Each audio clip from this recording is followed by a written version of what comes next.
Magandang araw mga kabayan. Welcome back to our channel, kung saan pinag-uusapan natin ang mga makabuluhang update tungkol sa sandatahang lakas ng Pilipinas. Ngayong araw, tatalakayin natin ang posibleng pagbabago sa plano ng Philippine Navy pagdating sa Fast Attack Interdiction Craft Missile, FAICM, Phase 2 Acquisition Project. May bagong alok mula sa France, at mukhang may posibilidad na hindi lang Israel ang magiging supplier ng Navy para sa mga high-speed missile boats natin. Pero bago tayo magsimula, tandaan natin na ang matatag na Pilipinas ay hindi lang nabubuo sa lakas militar, kundi sa maayos na pamahalaan, paglaban sa korupsyon, pagtanggi sa political fanaticism, at pagsugpo sa fake news. Mahalaga yan para sa tunay na seguridad at katatagan ng bansa. Ayon sa impormasyon mula sa Max Defense Philippines, tumanggap ng bagong offer ang Philippine Navy para sa Phase 2 ng FAICM project. Ang offer ay galing sa France, specifically mula sa French shipbuilder na OCEA at missile system provider na MBDA.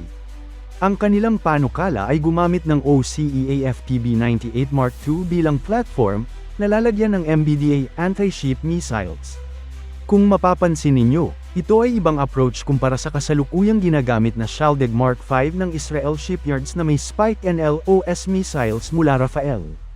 Ayon sa proposal, ang FPB-98 Mark II ay isang high-speed patrol craft na maaaring i-manufacture locally sa Pilipinas, under OCEA's upcoming facility.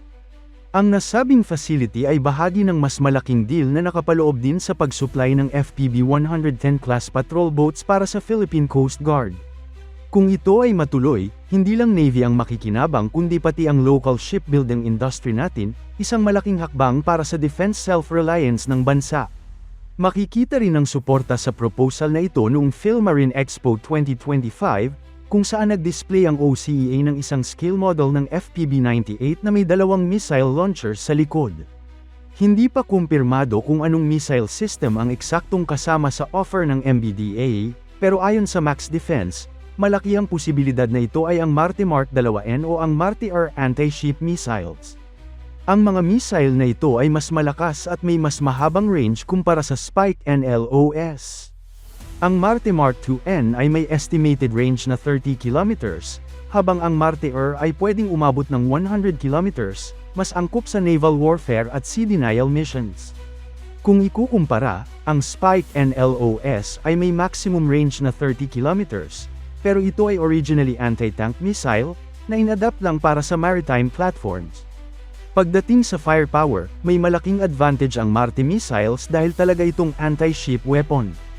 Pero may downside din, ang OCEA FPB-98 missile version ay may dalawang missile launchers lang, habang ang Acero-class, Shaldig Mark V, ay may 8 na Spike NLOS missiles na nakalagay sa trainable launcher. So ang tanong, sapat ba ang dalawang missile launcher para sa isang mission-ready fast attack craft? Iyan ang isang konsiderasyon na dapat timbangin ng Philippine Navy, between missile quality versus missile quantity, and whether firepower per boat or fleet saturation ang mas kailangang ma-prioritize. Isa sa mga pinakamahalagang aspeto ng offer ng OCEA ay ang local production.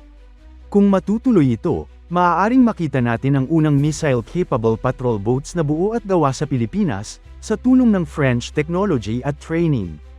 Bukod sa economic benefits, logistics at maintenance ay magiging mas madali rin sa local manufacturing. At habang tumatagal, pwedeng ma-develop ang technical expertise ng ating local shipbuilders, na pwedeng gamitin sa future modernization projects ng Navy at Coast Guard. Ngunit ayon sa source, isa sa main issue ng proposal ng France ay ang presyo. Mas mahal daw ang kabuuang package ng OCEA at MBDA kumpara sa offer ng Israel Shipyards at Rafael, na kilala na ng Navy at may kasalukuyang partnership na. Ito ay isang mahalagang concern lalo na sa limited defense budget ng Pilipinas. Mahalaga para sa DND at AFP na ibalanse ang performance, capability, at cost efficiency ng anumang bibilhin.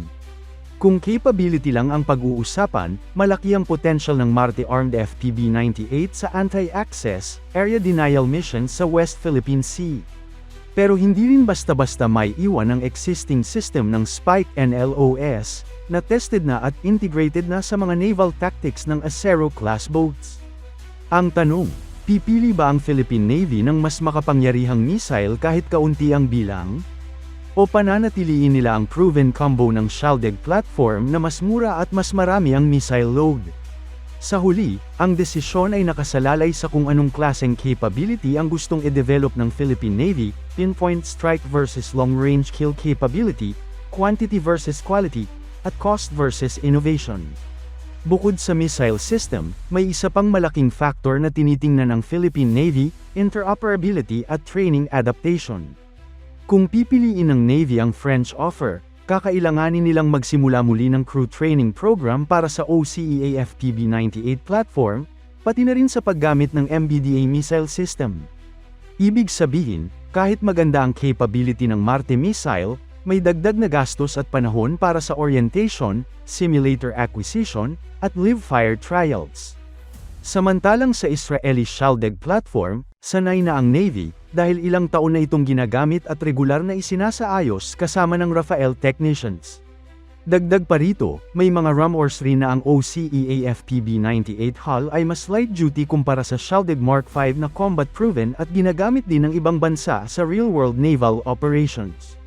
Bagamat ang FPB-98 ay gawa para sa speed and agility, kailangang masiguro ng Navy na kaya nitong humarap sa harsh sea conditions, lalo na kung ipapadala ito sa Western Command o Eastern Mindanao Command.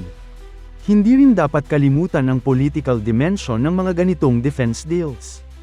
Ang pagkakaroon ng partnership sa France ay maaaring magbukas ng pinto sa iba pang military technology transfers, gaya ng radar systems, maritime patrol aircraft support, o surveillance drones. Ngunit sa kabilang banda, ang pagpapatuloy ng ugnayan sa Israel ay mas stable at tested, lalo na't may long-term maintenance package at supply chain support na ang kasalukuyang Acero-class boats. Mahalagang bantayan natin kung paano isasama ng Department of National Defense ang ganitong strategic consideration sa final decision-making. Hindi lang ito simpleng usapan ng specs, geopolitics, logistics, training pipeline, at economic returns ay bahagi ng kabuuang larawan. Kung tutuusin, magandang senyales ito na may competition at multiple options para sa modernization. Hindi na tayo nakatali sa iisang supplier, at posibleng magbunga ito ng mas transparent, efficient, at high-quality acquisition process. Asahan natin na sa mga susunod na buwan ay lilito ang mas malinaw na impormasyon mula sa DND, lalo na kung may pirmahang magaganap para sa Phase 2 ng FAICM project. Stay tuned sa channel na ito para sa mga future updates. Huwag kalimutang mag-like, share, at subscribe para sa mas marami pang defense-related content. Hanggang sa muli, mabuhay ang sandatahang lakas ng Pilipinas!